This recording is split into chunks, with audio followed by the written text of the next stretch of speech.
Confreire Ione, que satisfação, que alegria, que honra estar falando contigo nessa manhã de terça-feira. Que maravilha.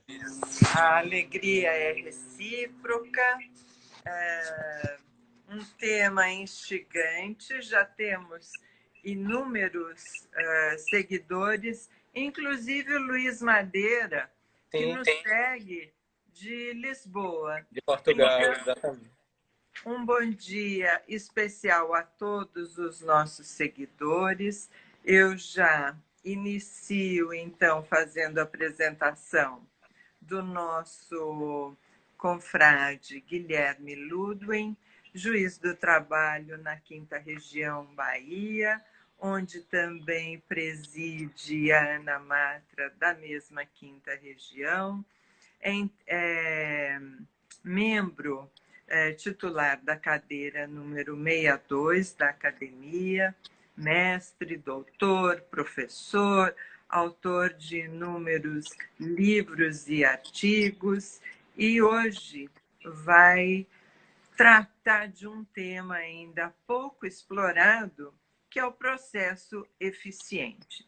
Então, desde já, Guilherme, eu agradeço em nome da academia e dos nossos seguidores a tua participação e já lhe passo a palavra para as suas considerações iniciais a respeito do tema. Tá certo. Inicialmente, eu gostaria de dar um bom dia a todos, né? Todos que nos assistem nesse auditório virtual. Estou vendo aqui, inclusive, a presença de nossa conselheira do CNJ, a doutora Tânia Heck-Siegel. Um bom dia especial à minha cara confreira, Ione Frediani. Como eu disse, é um motivo de muita alegria e muita honra estar aqui com você, a senhora é uma pessoa que eu muito admiro, né? Uma grande pensadora de direito do trabalho. Querido. Eu gostaria também de agradecer à própria Academia Brasileira de Trabalho pelo convite, né? Ressaltando que é uma iniciativa muito interessante e muito importante do presidente Agra e da nossa diretora Tereza Narras, esses encontros. Né? Esses encontros são uma iniciativa muito interessante, né? De discutir o direito, discutir o processo do trabalho com a comunidade, com os próprios acadêmicos, com todos que operam no meio jurídico e cumpre, em última análise, uma função essencial da própria academia, né? Que é a difusão do conhecimento, que é a reflexão sobre o fenômeno jurídico. Então, a academia, né, sobre a presença do presidente Agra e da doutora Tereza, estão de parabéns, né? Vem somando a um esforço de gestões anteriores que vem cada vez mais engrandecendo o papel de nossa academia. Então, é uma iniciativa louvável que merece, sim, os maiores elogios, né? E, Confreira, Ione, chegamos ao mês de junho, né? É o último mês do primeiro semestre desse ano de 2020. Um ano atípico, né? Em decorrência de todo esse fenômeno a que nós estamos submetidos e vivenciando, que é a pandemia da Covid-19. E ela tem gerado muitos reflexos na nossa sociedade como um todo, na nossa vida em especial, e também no fenômeno jurídico, né? Que é a parte que nos toca aqui no âmbito de investigação da Academia Brasileira de Direito do Trabalho. E esses reflexos, eles tanto geram efeitos na seara material, né? E aí temos visto várias medidas provisórias editadas pelo governo federal para tentar reger esse pandemônio criado dentro da seara do trabalho, especialmente em função da necessidade de isolamento social, mas também gera impacto, sim, nas relações processuais, né? E a ideia hoje é justamente nós podermos falar um pouco sobre esse impacto, alguns impactos na relação processual, a partir dessa perspectiva do processo trabalhista eficiente, né? É isso, basicamente, que a gente pretende. Perfeito. Então, eu gostaria de iniciar, então, esse tema pedindo que você nos esclarecesse Em que consiste esse processo trabalhista eficiente? Ah, tá certo. Bom, o processo trabalhista eficiente é o objeto da minha investigação de pesquisa acadêmica na pós-graduação em sentido estrito, né? Tanto no mestrado quanto no doutorado. Curiosamente, Confreira, meu orientador em ambas, a mesma pessoa, tanto no mestrado quanto no doutorado, ele não é alguém da área trabalhista, né? Eu fiz o mestrado e o doutorado orientado por um professor de direito administrativo, um advogado muito conhecido aqui na Bahia, Dr. Celso Castro, e a nossa pesquisa acadêmica sempre buscou fazer uma interface entre o direito administrativo, a teoria geral do processo, a teoria geral do direito e o processo do trabalho, claro, porque é o objeto, né, da nossa lide diária.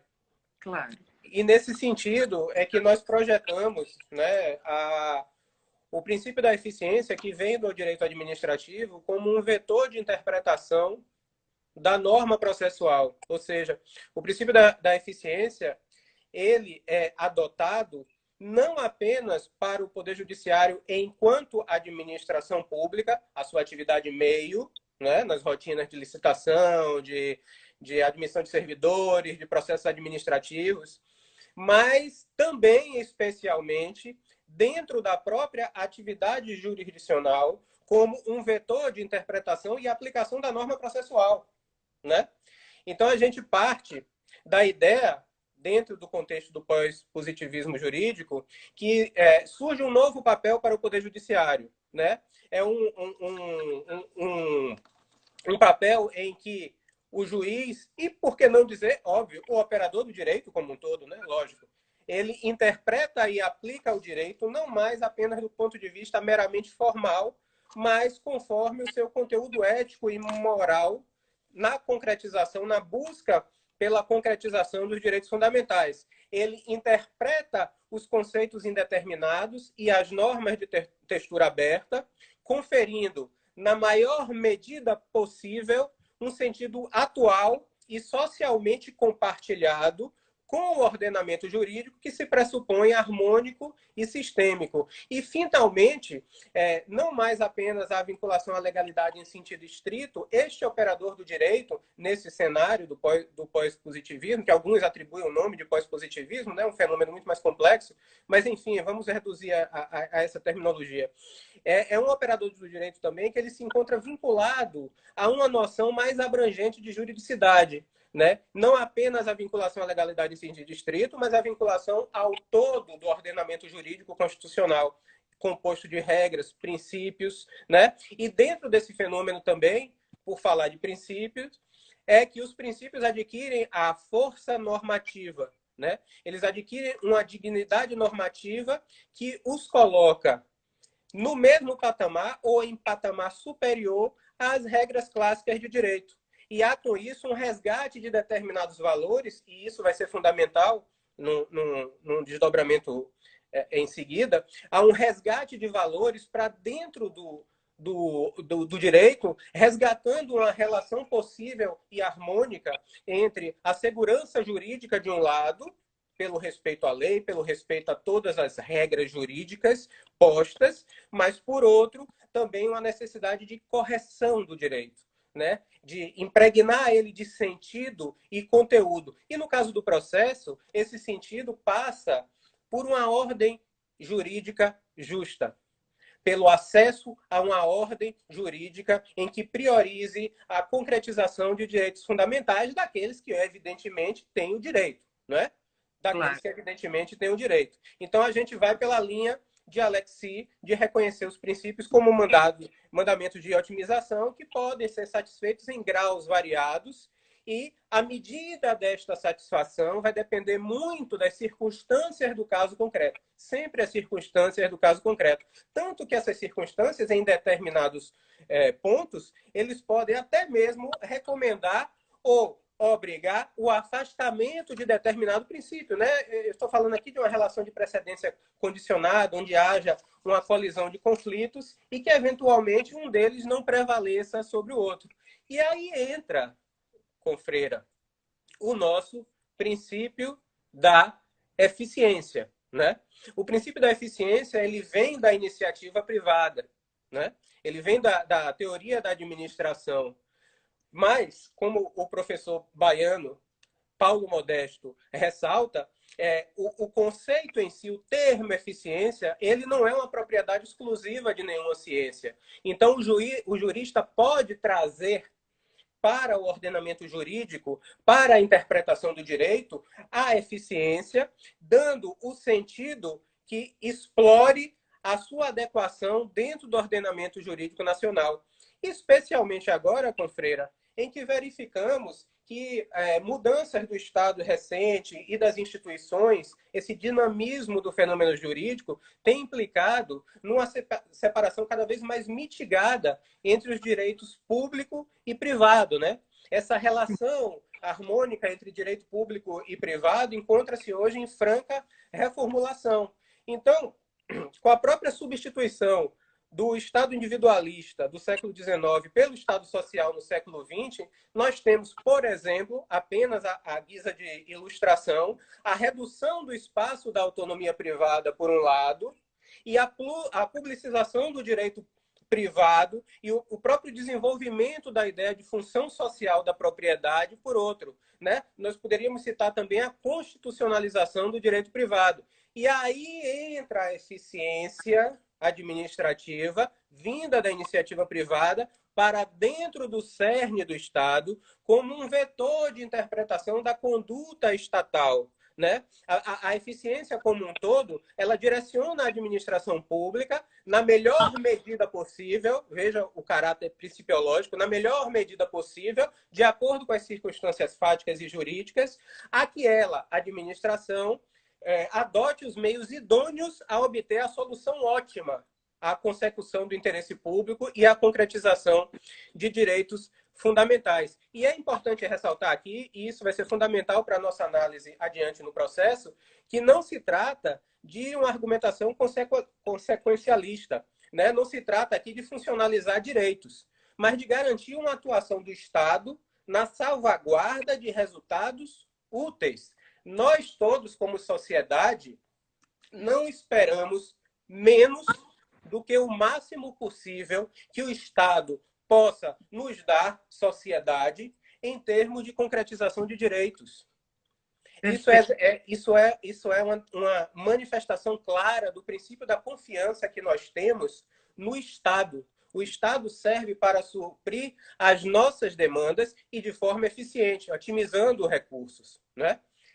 E a ideia, aí sim, chegando lá ao final do processo trabalhista eficiente, a ideia da aplicação do princípio da eficiência dentro do processo passa por uma percepção do direito, das transformações do direito de ter acesso à justiça, né? Ter acesso à justiça como um direito fundamental, ter acesso à justiça como um direito que garante, em efeito multiplicativo, a concretização dos demais direitos fundamentais. Afinal de contas, se não tivéssemos o acesso à justiça, pouco importava, diz boa parte da doutrina, termos um rol extenso de direitos materiais, porque não teríamos, em caso de lesão de direito, como exercitar a nossa pretensão, a não ser que fosse pela violência privada, mas aí acaba o Estado, né? Acaba tudo, e aí a gente não tem mais o que discutir. Né? Então, o acesso jurídico... desculpe, Confreira, é que eu falo muito. Aí... Continua, por favor. Então, o acesso à justiça nessa nova perspectiva, ele não se confunde apenas, e diria Dinamarco, né, com um mero ingresso em juízo, mas, como eu já disse, ao acesso a uma ordem jurídica justa. Vale dizer, uma ordem jurídica em que as pretensões apresentadas perante o Poder Judiciário podem chegar efetivamente ao julgamento de fundo, né? Sem a potencialização de fatores que possam truncar a tramitação do processo.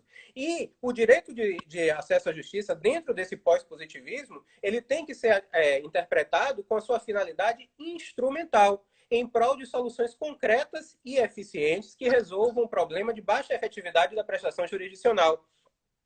Então, essa eficiência aplicada ao Poder Judiciário, na sua atividade fim, ela se mostra como um pressuposto da instrumentalidade e desta nova racionalidade e que busca a fornecer ao judiciário a entrega da prestação jurisdicional na justa proporção de sua demanda. Então, o Estado juiz aqui, ele se conforma, enquanto administração pública, ao exercício da sua atividade fim de forma eficiente, prestando a jurisdição com atenção às demandas da sociedade, economizando recursos, mas, ao mesmo tempo, potencializando a sua capacidade decisional e sempre, sempre em busca da concretização de direitos fundamentais, porque esse é o norte constitucional, né? É o norte constitucional que a nossa Constituição de 88 adota, né? Então, esse princípio da eficiência, Confreira, aplicado à própria prestação jurisdicional, à atividade fim do Poder Judiciário, ele tem um sentido muito prático, muito claro, e para mim, esse é o grande instrumental legado por essa possibilidade, que é você considerar, em termos sistêmicos, a jurisdização de considerações práticas. As considerações práticas, elas vêm para dentro do direito, sem que isso possa ser isso possa ser imputado a característica de serem argumentos de natureza extrajurídica, né? Você pode considerar efeitos práticos diretamente dentro do direito, sem que este argumento possa ser acusado de possuir uma natureza extrajurídica e, portanto, que não devesse, em princípio, ser considerado, né? Então, a adotar esse princípio da eficiência na atividade jurisdicional, na atividade fim do Poder Judiciário, o juiz e o operador do direito, né? Eu sempre falo juiz, mas eu estou me referindo também ao operador do direito como um todo, lógico, ele deve adotar os procedimentos e técnicas idôneas, e eu estou falando de argumentação jurídica, para obter a solução ótima à consecução do pleno acesso à justiça e à concretização dos direitos fundamentais. E isso tem vários reflexos, né? Por exemplo, com isso, busca-se, é um vetor de interpretação da norma, reduzir os tempos mortos do processo, né? Descartando, por exemplo, prazos com diligências inúteis à marcha processual.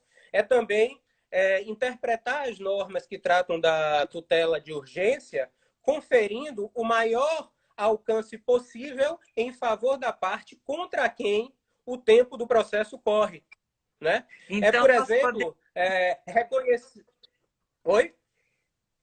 Desculpa. Então, nós poderíamos dizer que essa mecânica toda, essa sistemática toda do processo eficiente, ele seria um reforço à garantia constitucional da duração razoável do processo, que é o que todos buscam. Com certeza. Duração razoável do processo, combinada com o resultado ótimo da própria prestação jurisdicional. Aquele que favorece, na maior medida possível, considerando a duração razoável do processo, os melhores resultados, né?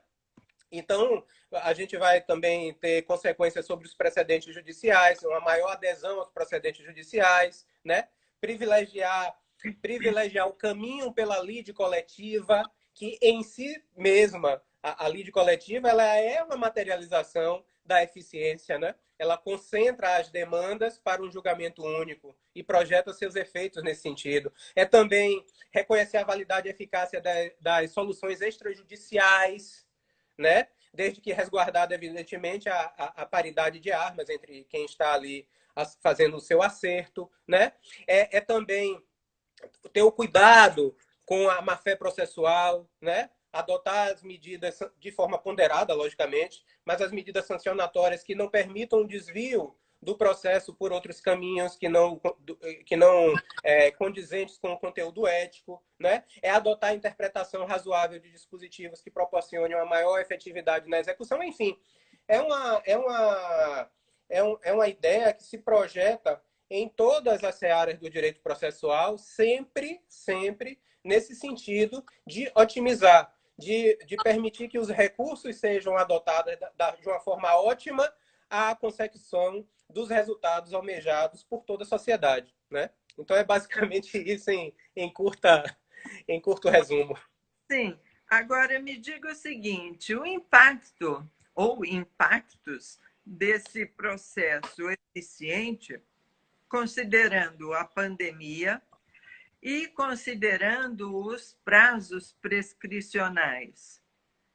Pois é, isso é uma excelente pergunta, Confreira, porque, embora saibamos, né, lógico, que a prescrição do Instituto de Direito Material, ela projeta, assim, efeitos imediatos sobre o processo e projeta especialmente efeitos sobre o próprio direito de ter acesso à justiça, né? De Sim. direito de ter acesso à justiça, porque na medida em que a pretensão seja alvo da prescrição, o cidadão, o indivíduo, mesmo lesionado, ele não poderá mais, ele poderá até exercitar o direito de ação, porque o direito de ação é abstrato e autônomo, mas efetivamente ele não vai ter acesso ao bem da vida pelo intermédio do Poder Judiciário. Então, isso é algo bastante preocupante.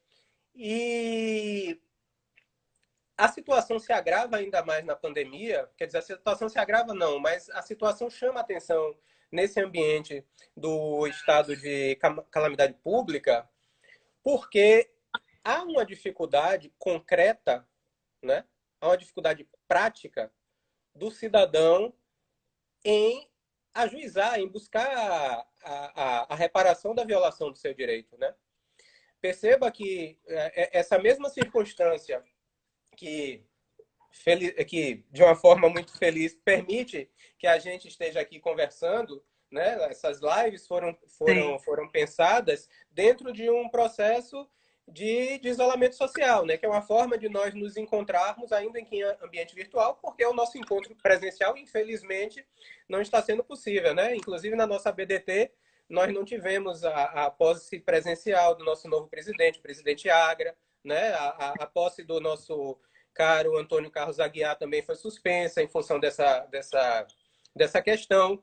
E para o indivíduo, voltando aqui ao nosso ponto, para o indivíduo, como ele vai acessar os escritórios de advocacia, até mesmo para conversar com o advogado, né, trocar algumas ideias, expor a sua situação e ver quais são os caminhos possíveis a serem adotados nesse período. Né? Essa dificuldade decorrente do isolamento social também prejudica este acesso. E eu não estou nem falando aqui do juiz postulante, porque se a gente entrar na seara do juiz postulante, aí é que o negócio está perdido mesmo, né? Então, o que fazer nesse período? Porque, em tese, por hora, a prescrição está correndo, né?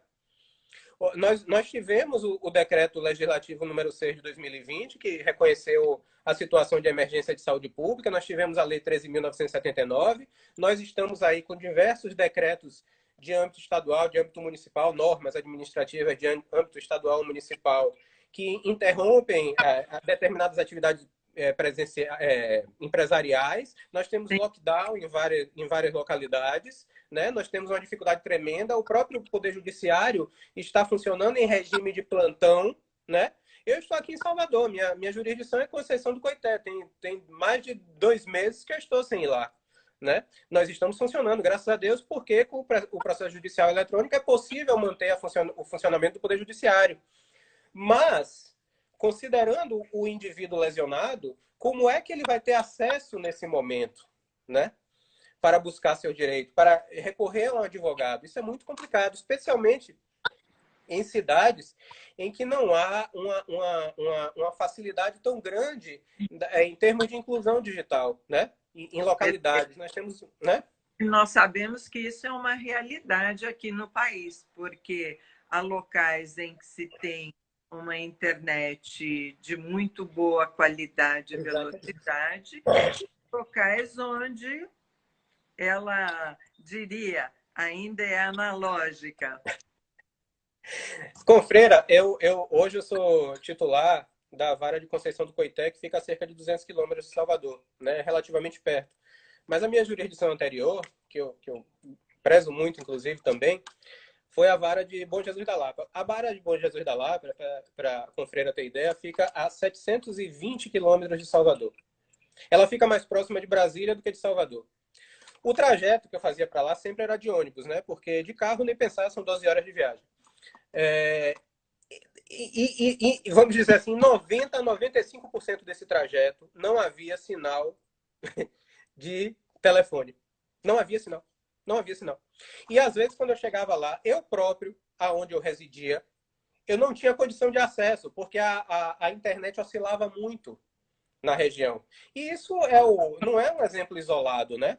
A inclusão digital hoje no Brasil é algo que não está tão acessível como deveria ser, especialmente considerando as nossas condições atuais no nosso parque tecnológico. Eu tenho uns dados aqui, Confreira, da Fundação Getúlio Vargas, do ano passado, de 2019, ou seja, não é algo muito distante da nossa realidade atual, até porque esse ano de 2020 está morto, né? Em termos de desenvolvimento tecnológico. Muitos dizem que 2020 não aconteceu no calendário. Com certeza. Então, esses dados apontam, só para a senhora ter ideia, que apenas 59% da população tem acesso à internet. Desses 59%, 25% apenas com banda larga superior a 8 mega, que é a condição mínima para haver uma transmissão de vídeo. E, com certeza, os nossos jurisdicionados que mais dependem da Justiça do Trabalho, aqueles que mais dependem mesmo, com certeza, em sua maioria, não estão nesses 25%, né? Que são pessoas de menor poder aquisitivo, não é? Que não tem condição de comprar um pacote de dados, que não tem um Wi-Fi em casa, às vezes não tem nenhum smartphone, malmente pode ter até um celularzinho, né, menor, tal, que não tem condição de estar incluído digitalmente na sociedade, né? Como compatibilizar os aspectos do arquivamento de uma reclamação, da decretação da revelia e confissão quanto à matéria de fato, nessas audiências por videoconferência, que é, vamos dizer, o prato principal nosso atualmente? Pois é. Essa é uma questão, inclusive, que está ligada à mesma problemática, não é? Sim. Porque essa mesma dificuldade de acesso ao ajuizamento das ações também vai se refletir no eventual acesso a essas audiências por videoconferência. Claro que quando eu falo isso, e o mesmo raciocínio vale em relação à questão da prescrição, não estou dizendo com isso que nós sejamos refratários à tecnologia, muito pelo contrário, né? A tecnologia é ótima, né? Ela serve para encurtar cada vez mais laços, ela serve para dinamizar processos, ela serve para otimizar e obter resultados mais práticos. Mas nesse caso concreto, Confreira, me gera muita preocupação obrigar ou pretender obrigar um jurisdicionado a participar. Isso é um entendimento pessoal meu, com respeito a quem pensa em sentido diverso. Mas me parece muito complicado obrigar um jurisdicionado, seja ele autor, réu, tanto faz, né? Enfim, a comparecer, a estar presente numa audiência dessa por videoconferência, porque existem, como a senhora mesmo disse há pouco, existem uma situação muito heterogênea no Brasil em termos de inclusão digital. Então, nem para todo mundo vai ser fácil ter esse acesso, né? Então, como se, por exemplo, se reconhecer uma revelia de uma empresa de pequeno porte que não teve acesso, que não conseguiu condições mínimas práticas, não é? De conexão, como reconhecer o arquivamento, como reconhecer uma confissão ficta de um lado ou de outro, conforme o caso.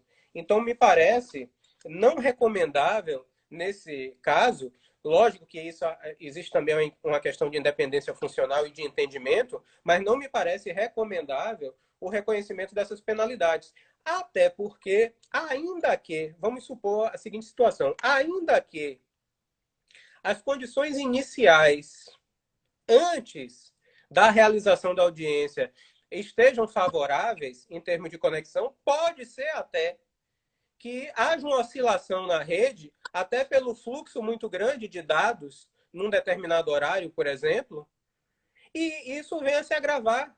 E a parte efetivamente não tem como se conectar.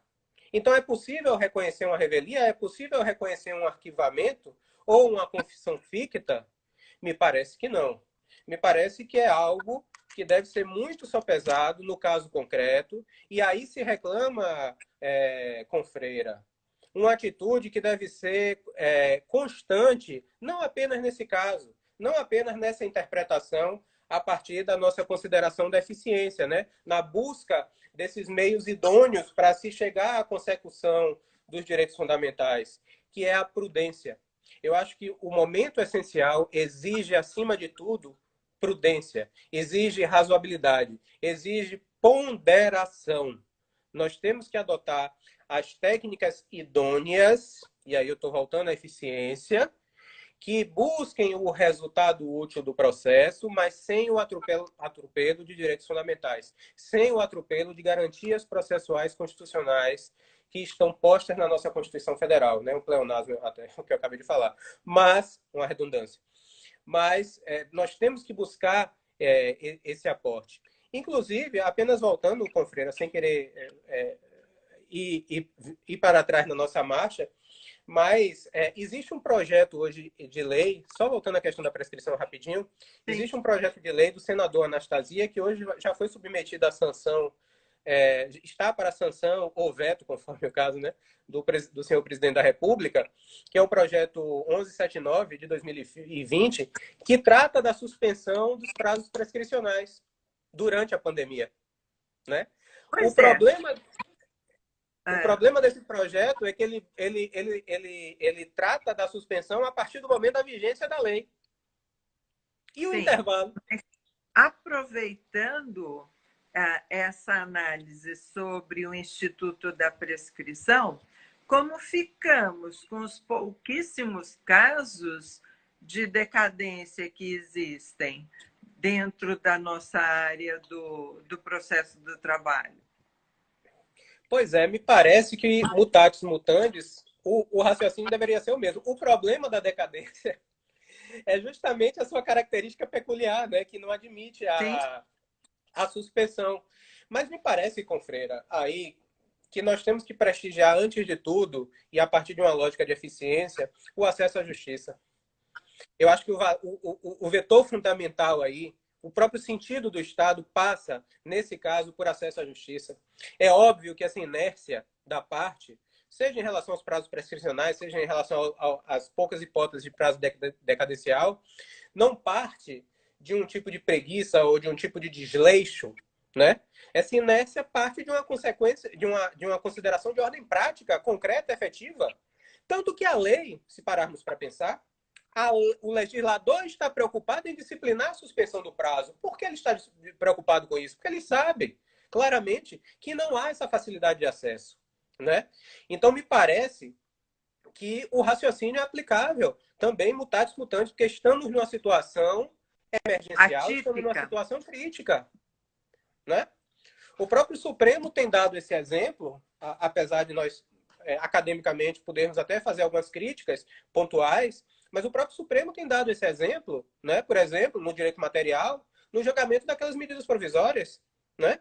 Está se admitindo a flexibilização de determinadas normas constitucionais que estão lá postas, claras, literais, porque existe um quadro prático que impede determinadas articulações, determinadas atividades. E é lógico que esse raciocínio vai se aplicar também ao direito de ter acesso à justiça, né? Que é o direito mais fundamental de todos, nas palavras de Dinamarco, é a promessa síntese das próprias garantias do processo, né? É uma interpretação constitucional atípica para um momento atípico que todos vivemos. Exatamente. Falando nessa atipicidade, falando no acesso à justiça, isso me leva a uma outra reflexão. O estado de calamidade continuou, aliás, não impediu que os processos fossem julgados e continuassem o seu curso a partir agora do início do mês de maio. Eu gostaria de saber a sua opinião. Nós sabemos também que a reforma trabalhista trouxe inovações a respeito da obrigatoriedade de depósito judicial. Como é que ficaria o depósito judicial perante esse estado de calamidade? Como o professor vê essa situação? Do depósito recursal, né? A obrigatoriedade dele. Exatamente. Eu acho isso bastante complexo, Confreira. Na verdade, nós tivemos até aquele julgado recente, né, do Supremo, do plenário do Supremo, em repercussão geral, do recurso extraordinário 607, 607.447, 607.447, que não precisaria do depósito. Exatamente, que reconheceu a inconstitucionalidade do parágrafo 1º do artigo 899 da CLT e por arrastamento uma outra regra, um outro artigo que eu não me lembro agora, da Lei 8.177 e da própria instrução normativa do TST, que reconhece a inconstitucionalidade porque violaria o acesso à justiça. Em relação a esse, e aqui nós estamos, evidentemente, discutindo em termos acadêmicos, né? Com todo respeito ao entendimento do Supremo, obviamente, né? A nossa discussão aqui é meramente acadêmica. Mas me parece, Confreira, que nesse caso aí específico da repercussão geral, talvez...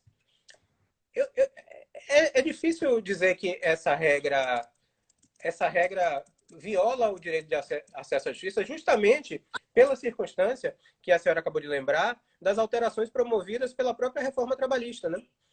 Porque com a reforma trabalhista... Me parece, foram muito objetivas ao contemplar entidades sem finalidade lucrativa, o pequeno empregador e assim por diante. Exatamente. Então, na medida em que, a partir da reforma trabalhista, fica claro que a pessoa jurídica, e aí nós vamos tratar essencialmente do réu, né? Do réu, né? Pessoa jurídica, o réu. Ele passa a ter acesso ao benefício da justiça gratuita, desde que demonstrada a sua situação da insuficiência de recursos. É evidente que, caso haja insuficiência de recursos, ele vai se socorrer disso e não vai precisar efetuar o depósito recursal. Então, como há a violação do direito de ter acesso à justiça por essa obrigação do parágrafo 1º do artigo 899? Parece que algo não fecha no raciocínio, pelo menos na minha cabeça, com todo respeito ao entendimento do Supremo. Me parece, Confreira, que toda a resposta a essa indagação que a senhora me fez passa por essa premissa jurídica. O réu será ou não beneficiário da justiça gratuita, né? Ou estará enquadrado naquelas hipóteses que autorizam a dispensa do recurso, que a senhora bem ressaltou. Se estiver, e se isso for demonstrado nos autos, e isso pode ser evidenciado especialmente dentro do cenário da pandemia, ele não estará obrigado a efetuar o depósito recursal, né? Agora, me parece que isso vai depender de prova, exceto na hipótese do recurso extraordinário, porque agora nós já temos a tese em repercussão geral, né? O enunciado, né? Então, me parece que aí vai depender da prova da situação financeira do réu, e isso pode ser demonstrado de forma objetiva a partir desse cenário da pandemia, né? Uma empresa que esteja com seu faturamento, né, arruinado, ou cuja atividade tenha sido impedida por um decreto administrativo de algum município, de algum estado, mas que isso seja efetivamente demonstrado nos autos, né? A torná-lo beneficiário da justiça gratuita, e aí a questão do depósito recursal é uma mera consequência. Liberar a empresa do depósito recursal. Agora, eu acho que a simples dispensa sem critério, né, de forma arbitrária, pelo fato da pandemia em si, sem análise do caso concreto, né, me parece que aí sim viola, dentro da perspectiva da eficiência, o direito de ter acesso à justiça, porque nós todos sabemos, né, o depósito recursal dentro do processo de trabalho não é tecnicamente uma despesa processual, mas é uma própria garantia do juízo. E muitas vezes se presta a satisfazer em totum ou em boa parte o objeto das condenações, né? Que se traduz, em última análise, na própria efetividade da entrega da prestação jurisdicional, né? Então, de uma maneira bem reduzida, invocada a assistência gratuita, seria possível a ambas as partes, invocando e comprovando essa condição excepcional de falta de recursos em virtude da pandemia, seria possível a isenção desse depósito recursal. Sim, ainda aqui abaixo do nível recursal do recurso extraordinário, né? Porque aí o recurso extraordinário já estaríamos em outra situação. O recurso extraordinário já ficou, vamos dizer, definida a situação. Professor Guilherme, o final da nossa live se aproxima, lamentavelmente, mas eu gostaria de lhe ouvir a respeito do futuro do processo do trabalho após a pandemia, nesse novo retorno que todos falam e que nós ainda não temos sequer ideia de como será esse novo normal. É verdade, Confreira. É algo que nos tem trazido a todos, né, muita preocupação. O que vai acontecer a partir de agora? Qual será o perfil do Poder Judiciário? Qual será o perfil do processo trabalhista? Qual será o perfil da nossa jurisdição? Eu acho que um dos primeiros aspectos a serem considerados como ganho, inclusive, é que nós nos tornamos cada vez mais familiarizados com a tecnologia, né? Com o uso da tecnologia. Eu, por exemplo, eu não me considero uma pessoa refratária à tecnologia, mas também não me considero um expert. E, curiosamente, não sei se a Confreira sabe, mas Direito foi o meu segundo curso. Eu fiz Engenharia Elétrica antes de Direito. Não cheguei a concluir, fiz até o final quase, mas não cheguei a concluir. E dentro da Engenharia Elétrica, eu era bolsista do CNPq em computação. Eu programava, né? Tinha avançado bastante nesse sentido. Aí, quando entrei em Direito, isso aí se acabou, né? Eu perdi o contato com informática, e aí hoje eu sou sou um usuário mediano de computadores. Mas esse cenário atual da pandemia tem me feito retornar às origens, entendeu? Então eu estou realmente voltando a me interessar pela tecnologia e estou me adequando a esse novo cenário. Então eu acho que isso é um primeiro ganho, né?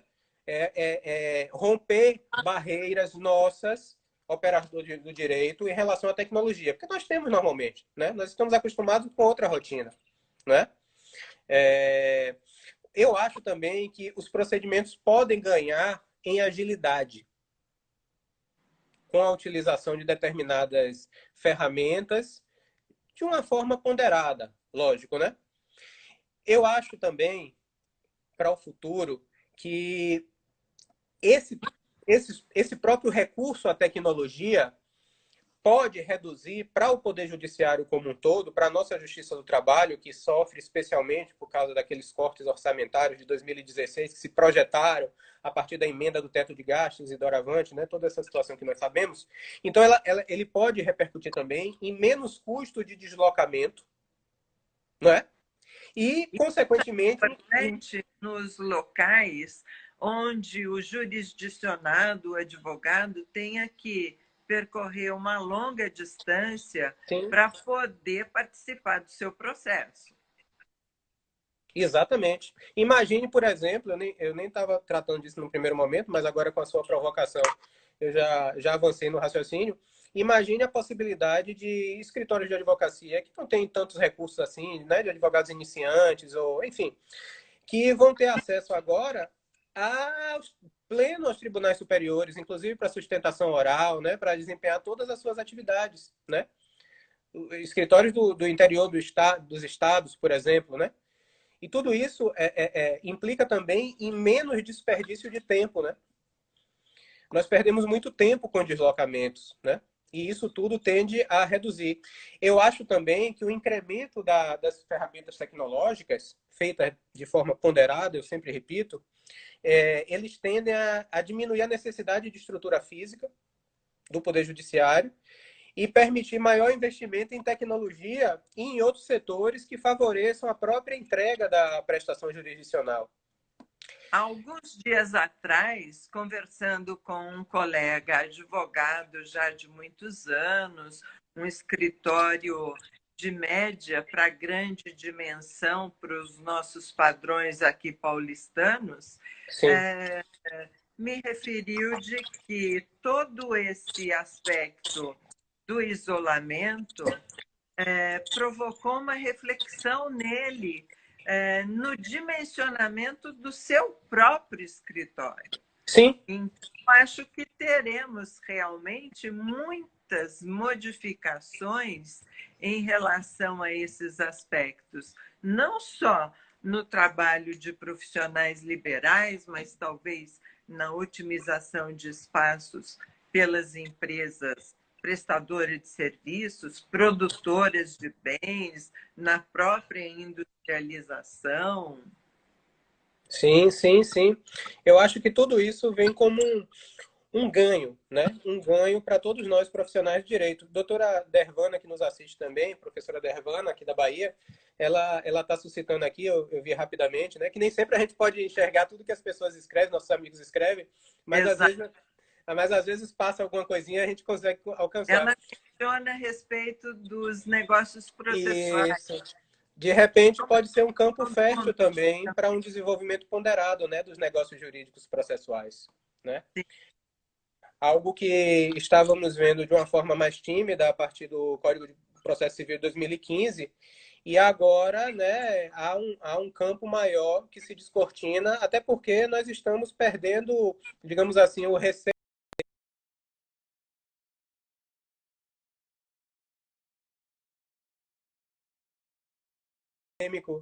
de tratar desse tabu dentro do processo do trabalho. Claro que o negócio processual dentro do processo do trabalho ele tem que observar especialmente as nossas peculiaridades, né? Evitar prejuízo às partes, especialmente ao hipossuficiente, que vai estar lá normalmente como autor da demanda, mas eu acho que a gente não pode ser refratário também a isso. E eu acho, Confreira, que, em linhas gerais, a tecnologia, quando bem utilizada, e nós estamos vendo aí, infelizmente, né, em outros cenários, a má utilização das tecnologias, mas ela bem utilizada, e a proposta do Poder Judiciário é essa, né, ela também democratiza o acesso ao judiciário. E isso é um ganho fundamental. Isso é um ganho que permite uma qualificação da entrega da prestação jurisdicional, né? Eu acho que esse também pode ser um grande legado desse processo todo que nós estamos passando e que ainda não temos um cenário claro de quando vamos efetivamente superá-lo, né? A senhora tem Perfeito. pensado sobre isso? Sim, e eu penso, vou até um pouquinho além, não só dentro da nossa área, mas nós deveríamos de investir, eu digo nós, sociedade como um todo, na inclusão digital da população. Porque nos grandes centros nós sabemos que, de uma maneira geral, existe uma certa inclusão. Agora, em locais mais distantes, essa inclusão não existe. E, considerando os reflexos, vamos dizer, da Revolução 4.0, que já está caminhando para a quinta ou sexta, etc., o trabalhador que não tiver noções mínimas de informatização, ele está fora de qualquer processo de melhoria profissional. E isso realmente é algo que me faz refletir muito, professor Guilherme. Sim, é verdade. E quanto menos qualificado o trabalhador, e até mesmo a própria função exija menos qualificação, mais suscetível a ser tomado pela inteligência artificial ele será, né? e esse posto de trabalho tende a ser eliminado, né? Então, hoje é um imperativo de qualificação, há um imperativo de qualificação muito grande dos empregados nesse particular, e há um imperativo da sociedade como um todo, né? Retornando à sua primeira fala, Sim. de inclusão digital, né? Isso é fundamental, isso é fundamental, não é? Nós sabemos que nas escolas, na educação básica e que tem um segmento para os demais níveis, existe já uma iniciação à informatização, mas eu não sei se esse processo de aprendizado que nós temos aqui no estado de São Paulo e em outros estados Uhum. existe também no restante do país menos desenvolvido. Sim, o Brasil é muito heterogêneo, não é, Confreira? O Brasil é muito heterogêneo, os estados, dentro de cada estado, há realidades heterogêneas, né? Eu não falo de São Paulo, porque São Paulo é um caso à parte, que nós temos uma situação econômica relativamente homogênea, né, em todo o estado, porque todo o estado tende a ter grandes polos de desenvolvimento, né? Então, é Sim, uma realidade bastante diferente. Mas, especialmente nos estados do Nordeste, há uma concentração socioeconômica muito forte da riqueza nas capitais. E, normalmente, isso é um processo histórico, né? Não é a culpa de um governante, de outro governante, de uma gestão, de outra gestão. É claro. um processo histórico complexo. Normalmente, o interior do estado sofre muito, né? Com a falta de desenvolvimento. E isso repercute também na inclusão digital. Isso repercute, às vezes, em coisas mais básicas, como o próprio sinal de comunicação de telefonia mesmo, móvel, fixo, né? Nós temos dificuldades claras de comunicação em porções do interior do estado da Bahia, por exemplo, que é um estado relativamente desenvolvido, né? Nós temos a capital com a terceira população do país, né? Sim, Mas então isso é muito grave. Então é necessário também um processo que tente equalizar e tornar mais homogênea a inclusão digital em todo território brasileiro, de forma a permitir que toda a sociedade brasileira possa ser incluída nessa nova dinâmica, e nessa nova dinâmica que vai ser, sim, acentuada a partir dessa nossa experiência com a Covid-19, né? pelo menos a uniformização de um padrão mínimo de inclusão digital, para Sim, que, vamos dizer, todo e qualquer cidadão pudesse ter acesso a inúmeros serviços. Agora, com o pagamento do benefício emergencial, nós constatamos, e não só aqui em São Paulo, que sim. inúmeras pessoas ficaram de fora desse pagamento porque não têm recursos, não tiveram a possibilidade de fazer o cadastro digital para a obtenção do benefício. Na minha modesta opinião, esse é um fato que precisa ser corrigido imediatamente. Sim, sim. E aí, voltando ao nosso ponto inicial, imagine como exigir dessa mesma população o pleno acesso à justiça, né? Como permitir, como franquear essa mesma população o pleno acesso à justiça. Não dá para dar um tratamento rigoroso, rígido, inflexível, quando nós sabemos que a população brasileira e a nossa clientela principal não tem acesso a essa inclusão digital, né? Então, Mas nós temos que ter muita precisaríamos prudência. iniciar um processo de inclusão. Sim, claro. Eu acho que tem que ser política pública de Estado. É essencial a partir de agora, né? Porque é um caminho sem volta. Sim, Dificilmente nós teremos, vamos dizer, a manutenção de padrões que foram substituídos pelas novas tecnologias. Então, exatamente. creio que seria uma medida, como o professor mesmo mencionou, uma política pública de inclusão digital, com certeza.